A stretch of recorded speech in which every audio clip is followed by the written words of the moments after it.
Nakapunta po ako dito sa Singapore, pero lagi po ako nagigilty. Kasi ayoko, ako lang meron. Hindi ako papayag, ako lang meron. Pag nabuhay ako na araw, pipilit ko idala yung bilis na to sa ating bansa. I know malabo naman yan. I know malaking chance mamamatay naman ako. Malay na, may ibang gumaya sa akin, ma-inspired. Please. Coordination ang bilis, grabe. Sa araw, pipilit ko idala yung bilis na to sa ating bansa. Pero hindi daw magaling. Hindi daw makukuha ng isang taon, 5 taon, 10 taon. Aabutin daw tayo ng 50 taon, 50 years. Kung bakit 50 years? Kasi daw dapat mag-umpisa sa baby.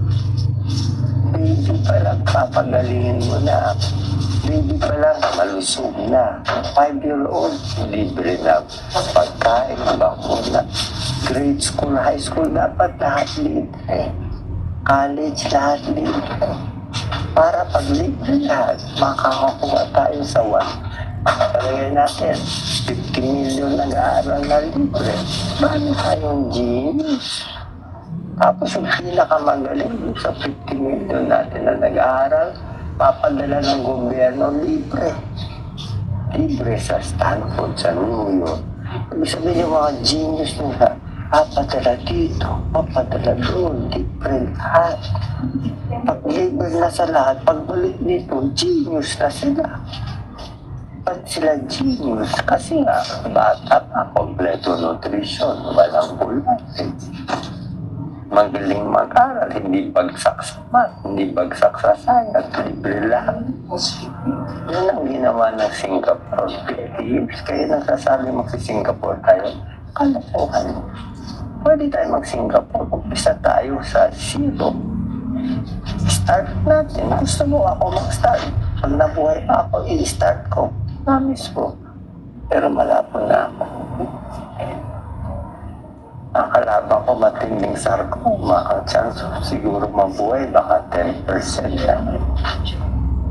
Pero promise ko, pag itong 16 cm bukol lumiit, tulungan mo ako. I know malabo naman yan. I know malaking chance mamamatay naman ako. Malay na, may ibang gumaya sa akin, ma-inspired. Miracle to. Pag gumaling ako, miracle to. Pagdasal niyo po ako para mabuhay. Pero kung ayaw niyo, okay lang naman, alis na. Isang araw nakikita ko na inanay ko, pinutuwa na ako. Pero tandaan niyo po, mahal ko kayo. Ako ba ito para sa inyo? Dito update? Wala akong kasalanan ng isa. Dito ako nabuhay. Kaya ako dito nilay. I choose to serve the Philippines. Hanggang mamatay ako. Malalaman ko kung ilaban na ako sa December, January 2025. Diba sabi Pilipino, mag-time po? Diba ang mamatay na dahil sa'yo?